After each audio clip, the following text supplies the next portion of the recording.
with all of you.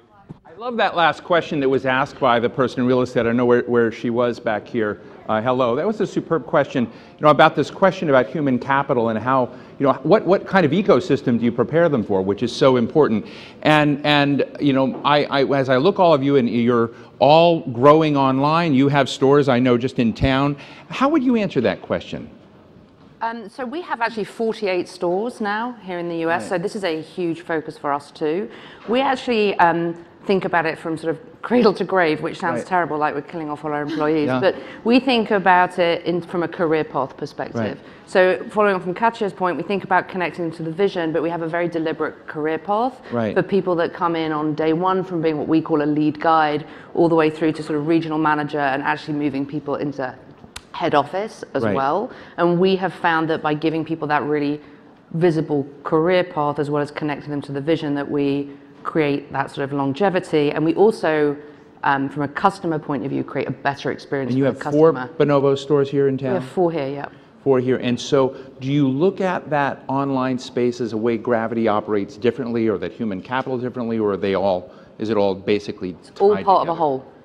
So we actually think about truly as an omni-channel business, and we treat our people as though they are just part of that omni-channel business. And Jeff, you're all online, right? So with Rue La La, by the way, how do you become a member? Are any of you guys members of Rue La La? Anybody here? I hope so. So how let me just ask, how did you get in? Was it hard? Did you have to? No, not hard?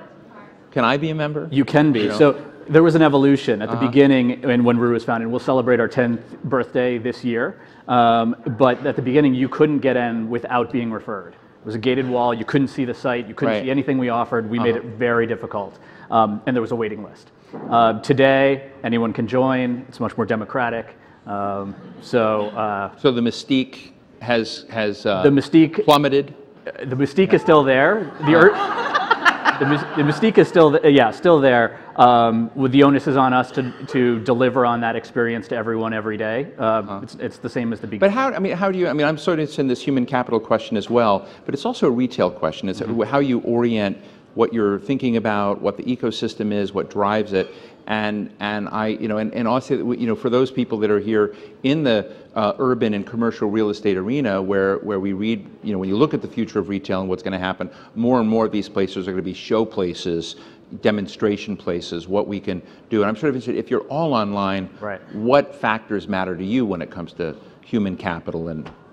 Well, our employees, and we have about 600, are the most important component of our business, and everything that we do rests on the talent that we can drive in the organization and develop that talent. What we're particularly focused on online is that skilled labor around innovation, the engineers and technologists that create the experiences, and then the creative directors and the merchandisers who are able to create that in a really engaging way online, which is more challenging in many ways than in our physical environment where the customer can touch and see and feel and be surrounded by it. We have to create that same environment online, and so that's challenging and requires a certain workforce. Because I saw you said you're an engagement platform first. What does that mean? Is there like a video game, or there's not a video game, but if you were to ask many of the members, they would almost think of it as a video game. They're joining us or checking out our app in that time slices, in those 15 seconds while you're waiting for your bus. And they're looking at the content and viewing that as much as kind of inspiration to see our curation, to see the brands that we have, to see the beautiful photography that will shoot around those elements. And so that's what's driving that engagement. It's really a content platform to consume that content. And oh, by the way, you can buy the things that you see, and they're all at an amazing value. Cameron, how many urban stems, bouquets, and flowers have you received from friends? Well, actually, I was just ribbing my husband about this earlier, because I was like, when was the last time you ever sent me flowers? And he said, it was about 3 years ago when you joined Urban Stems. But going back to your human capital point, we have actually really interesting human capital and real estate story. So we're sort of building out these urban warehouses, because even though we don't have a brick and mortar anywhere in the country, we're all e-commerce, we're taking over these spaces that have been abandoned by other other tenants. So our space in DC was a mailroom for a PR firm. No one really sends as much mail anymore. So the building actually couldn't fill the space, and we took it over, renovated it. It's right next to the loading dock. So we have couriers going in and out all day doing our deliveries, and it's really convenient for us. No other tenant would have been able to take it. And on the human capital side, we employ all of our couriers full-time. So we're not, an Uber where we're contracting out to our couriers. Our couriers are full-time employees, and actually one of our lead couriers just became a junior developer on our engineering team. So when you say take Urban Stems, and I have been, as I said, I haven't sent any yet, but I've been the wonderful and much appreciative beneficiary of many. And we were talking about that. I have my own little menagerie of Urban Stems where the orchids have died, but the base plant is still alive. They came alive. They arrived alive. To keep that going. And I'm intrigued is when we talk about the future of retail, and some of these are dire things, but you're all in kind of cool companies. My significant other, my husband, would be so thrilled if you just all gave me a makeover. We can do that. With the jacket. Yeah, with the jacket. Yeah, I think Margaret Lowe thinks the same thing about my jacket. She'd love to see it go. Upgraded. In any case, but when you think about these questions about reaching customers, what they want, how do you do it? How do you know when you think about the paradigm of reaching people and what their changing habits are and needs? What's the way that you, as innovators in this space, go find that out? Micky? Well, that's a big question with a lot of answers. So why don't we start with the kind of the retail piece and the physical presence, because we were one of the first into this space of having these sort of showrooms. Right. And so the way that we thought about sort of innovating in that space and why we wanted to do it was to reach customers in the way that he was talking about and allow them to sort of touch and feel the product. And so then the science part became about where do we put those stores. Right. And so what we were able to use was to leverage multiple data sources, our own and third party, and be able to pinpoint really clearly where we could go and make the math work before we even opened the door for the first time. What sorts of data sets were you looking at? So we're looking at third-party sort of census data. We have a partnership with Nordstrom, which helps us because we can look at where their stores are and we know what our sales are through there. We're looking at our web sales. And we're also looking at everything from like commute path, zip code, so that we know that, our target audience, where they are and where are they commuting to for work and where can we capture them weekday versus weekend. So we're sort of putting all of that into a melting pot, and we can actually predict extremely accurately now, how many sales a store will do in a year and how quickly that will sort of pay back. So on the retail side of things, in terms of reaching people, we use that data so that we kind of put ourselves in the right place. And then from a reaching people from that retail space, what we have done is actually kind of gone back to the old days, which is if you think about how retail was, 70, 80, 100 years ago, it was very much about, your local grocer, your local tailor, whatever it might be, and a very personalized experience where they knew you when you walked in the door.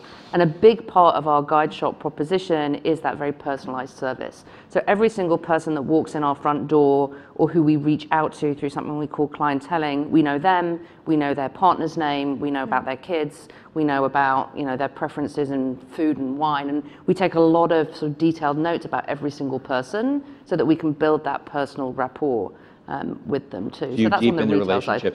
You are nonetheless owned by Walmart that doesn't necessarily have that dexterity of data with people that walk into Walmart stores. Is it fun to be owned by Walmart? It's a new thing for us. How's it going? Fine. Yeah? Quite frankly, I've been left to my own devices, which is amazing. I mean, the intent was always for Bonobos to continue doing what it's been doing for the last 10 years and doing pretty damn well.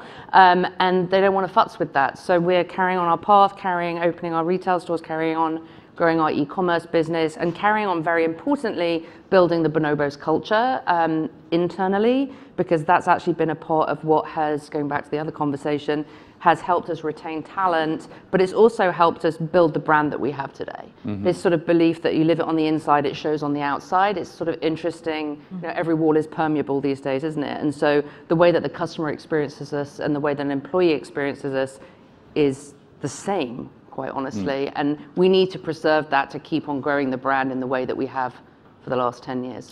Cameron, in your industry with flowers, because every small town in America probably has a small mom and pop flower shop that is loved. Do you have any feelings of guilt? But But I mean, I'm no, not that's a asking good facetiously, question. but as you look at what you're doing and trying to displace and where you can either grow the market more than is out there and then maybe not affect that, but there is a tension out there between those that are not particularly in an online space, or maybe there's partnerships like, I know, Jeff, you guys are partnering with name brands, et cetera, whatnot. So guilt may be the wrong word, but is there an awareness of the displacement you're trying to achieve? So I actually would push back on that and say that we're not displacing local florists, and in fact, if anyone should feel guilt, it's the wire services like FTD and 1-800, because I could go into this forever and it would bore everybody, but no, it's interesting. Essentially, these. So FTD, who are the bad guys? Don't quote me on this. Well, so the flower wire service essentially was built before the internet, but basically if you're a customer in San Francisco, you wanted to send flowers to your sister in Washington. Right. You went to your local florist and you said, I want to send a dozen red roses to my sister in Washington. They would put out this order onto the wire, and then all the DC florists could bid on it, and whoever got it would have to pay about 7% back to that florist in San Francisco. When FTD sold this service, it used to be a cooperative. They sold the service to an investment bank for about $150 million, I don't know, 20 years ago. And then they started taking a 20% cut. So now a florist in DC who takes a wire service order they're only taking about 70% of the sale price. They're not making any margin. So what happens is they send out product that may be old or that they want to get rid of, and then the customer is paying $75 for something that's really worth probably $30. The recipient's unhappy. If you go to Flower Fail, #FlowerFail on Twitter, it's just chock full of these really awful photos of flowers that people overpaid for. So I think what we're actually doing is reinvigorating the market. We're saying this is what we're going to send you, and then we actually send it, and actually we send a photo back to the customer of the bouquet as it arrives to the recipient. So we're actually guaranteeing that we're sending something high quality. So what you see with FTD and 1-800 Flowers, again, not to knock them, but their customers shop twice a year because they have to. Valentine's Day, Mother's Day. For us, our customers are women, mostly women sending to women because, sorry, I missed yoga class, or like, hope your week gets better. And they're sending 4 and 5 times a year. So I would actually say we're kind of reinvigorating the flower sending habit in the US. Do you acquire data and not, what I just heard from Micky is basically we know what their passions are, their kids, we're able to develop an intimacy with them and deepen the relationship. Are you able to do that in the flower front? So we can. And our entire team is like data obsessed. We have a team that just does data analysis, and we're still a small company. We're not Bonobos yet. So we've not that big. But you're about to become huge, right? We are. Tell us your announcement. Oh, thank you. Great tee up. Yeah. Actually, we're launching nationwide shipping today, so we'll be able to gather a lot more. But tell them the partner. And not just that. So we actually pushed to do that much faster than we had originally anticipated, because we're also launching a partnership with Vogue today as well. So we've launched 3 new bouquets. And I just want to say The Atlantic is okay with Vogue. We're okay with that. We've launched 3 new bouquets that were co-designed with 3 of the editors at Vogue, and we'll be rotating that collection every season. So they're live on the site today. If you went and bought them today, you'd be the first ones to buy them probably. But not an infomercial for Urban Stems. So Jeff, in your world, I am interested in this question when you think about the future of retail and data and all of this, whether or not, I'm fascinated by the creation of intimacy, awareness, specificity of choice, but on massive scale, right? You have 16 million members, as I understand it. Right. And I'm just wondering as you think about creating that ecosystem of just dense knowledge about people at a level at a massive scale, what the tension points are. Yeah, and there are a lot, but I do think that data is, for us, it is the enabler of that scale. If you thought about the Rue La La recipe and how we're engaging members and how we're re-merchandising the site 2 to 3 times a day, that is very intentionally programmed to drive. I don't know what that means, re-merchandising this. Re-merchandising, new brands, new curations, new offerings, whatever it is. And that's what we're launching, and that's how we differentiate ourselves from a traditional retailer where it's generally the same merchandise if you go back 1 week to the next. With Rue La La, It's entirely different if you come back, today at 11 a.m. versus 3 p.m. versus 8 p.m. You'll see a different site. You'll see a different offering, and that changeover and that freshness is what drives that high level of engagement. And so, data enables us, and that's very intentionally programmed. And so we aren't just throwing up what we have. The site is intentionally meant, and the recipe is all with the thought that there should be something for every one of our customer personas whenever she's coming to us. And so that means there's a certain mix. Now, what data allows us to do is make that highly personalized and addressable. And so we can, rather than programming for personas or segments of our customers, it can be literally one-to-one. And so if you're coming to our site, you're going to see you can see a very different experience than what anyone else might see. And so we can now drive that engagement experience in a much more intimate way, with a much broader set of our customer base than perhaps we could. How do you deal with complaints, returns? We don't have those. You don't have complaints? The only retailer with a 0 return rate. 0 returns, 0 complaints. So, I mean, we frankly, we love returns. I mean, really? We won't love returns. Tell we us don't. More. Our best. That is now our best the most tweeted line for today's commerce love return event. Our best customers, they'll have a revolving kind of relationship with Rue where they're constantly trying things and returning things. That is part of the business. Is it a driver of loyalty in some way then? Absolutely. If you make it easier for a customer to return and you provide a good experience around that, and you enable them to get something kind of, put that back into credit into their account and buy something new, that revolving relationship is, that is often the experience that our best members, will have. That's how they shop with us. And so it's our job as a retailer to make that cost effective, right? And so in the back end, the operations that we have to focus on is how do we allow our customer to shop as she wants and to have the great customer experience that she has, but still make money doing it. It's so interesting. It's the opposite for us. Yeah. But it's probably because we're a mono-brand company, whereas you're a multi-brand company. You hate returns and we hate returns. Yes, we do. Customer contacts is a whole other thing that I can talk about because we have the ninjas. But anyway, talking about returns, obviously our value proposition is around fit. And so actually our highest loyalty is when someone gets it like right first time, they get the right fit, they love the product, it's great quality, they have a fabulous first time experience, the LTV of that customer is exponentially higher. But that's the big delta between being more of a marketplace of brands and a what we call a digitally native vertical brand. I'm going to go to the audience here soon. I did not make that up. Our fabulous founder did. Right. I want to go to all of you soon, but I'm also interested in just there's another dimension here that's not really retail, but it's about your companies and that there are more and more online businesses that are coming in, achieving scale. And in many of these cases, it was the hope that they would be sold to a big parent company like Walmart or others to kind of establish their valuations. And I know that one of your competitors was recently bought out by someone at a lower level than you expected, and that may have affected the perceived value of urban STEM. So I'm just sort of interested in whether or not we're reaching a point with there's a maturity now with online companies that the kind of grow fast, get rich model isn't as dependable anymore. That's never really been our model, though. I know you're talking about, so Bloom that is one of our competitors, and they were recently bought by FTD for basically half of annual revenue, which isn't a good look, I will be totally honest, for the flower industry and for e-commerce startups. But we sort of ingested that, and we're reviewing not all companies are alike, not all e-commerce companies alike, even in the exact same category. So Bloom that, again, it sounds like I'm bashing my competitors. I'm not, but feel free. They sort of mismanage their resources a little bit. They're a great company. They have a great brand, but they're not urban STEMs.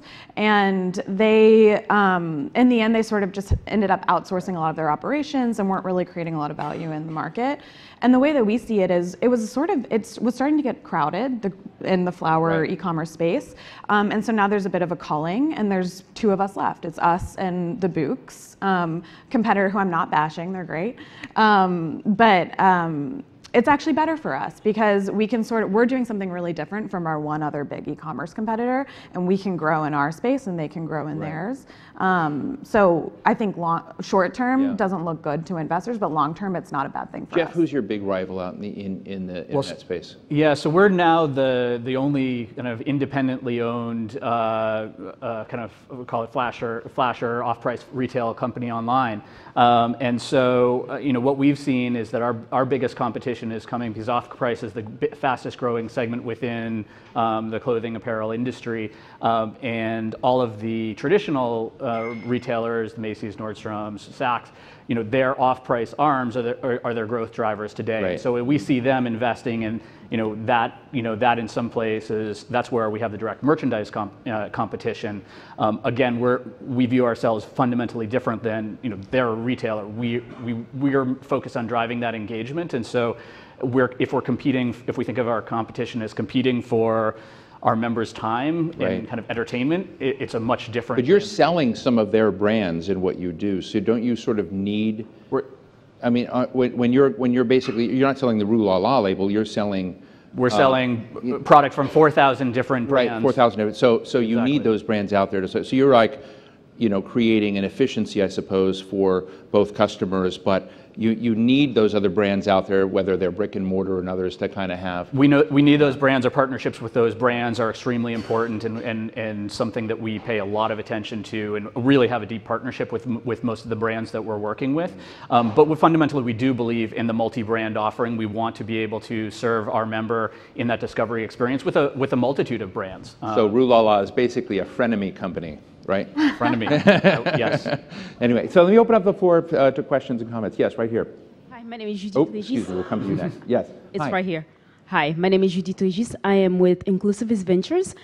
Part of my question was related to earlier, but I wanted to ask you guys, can you talk about your demographic for your customers and what's the growth market around demographic, both in the US and globally, looking at both China, Africa, Asia, and wherever, as well as the US demographic? Micky? So we are 100% US, so we'll disregard the international piece for now. Our demographic is, men aged 25 to 45, college educated, earning over like 150K a year, so pretty affluent, and majority, quite frankly, right now, white. And so in terms of when we think about growing our business, a lot of what we have been doing over the last 6 months is actually to broaden that audience. From both an ethnicity point of view, but also from a financial demographic and bracket point of view, and trying to bring that sort of average household income down a little bit to expand our pie for us. Quick, Jeff Cameron, quick. Yeah, and our customer demographic is the female version of Micky's audience.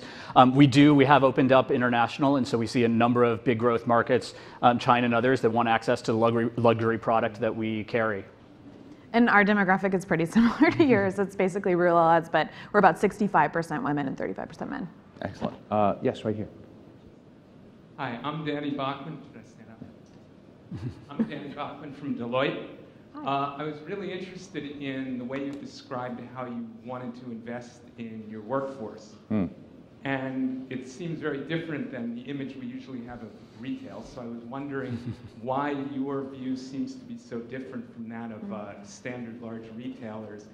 And also, do you think you'd be able to keep that view if, for example, there were a global recession and you were looking at 25% decline in sales year-over-year? Terrific question. Great Micky? question. It started for us with our ninjas, who I alluded to earlier. So ninjas are our customer service team, and we always hired people who came out. We're based in New York. We hired people who were, out of work actors, so instead of them basically waiting tables, they could come work for us. And what we found in that recipe was those people who are incredibly smart, very talented, have a way with words. We created this incredible bond with our customer, and we're extremely well known for our ninja customer service. So when we opened stores, it was very natural for us culturally to take that into the physical retail environment and take that same mentality around who we hire and how we develop them into the business. And to Cameron's point earlier around someone now working as a developer, we see the same thing. People who are developing within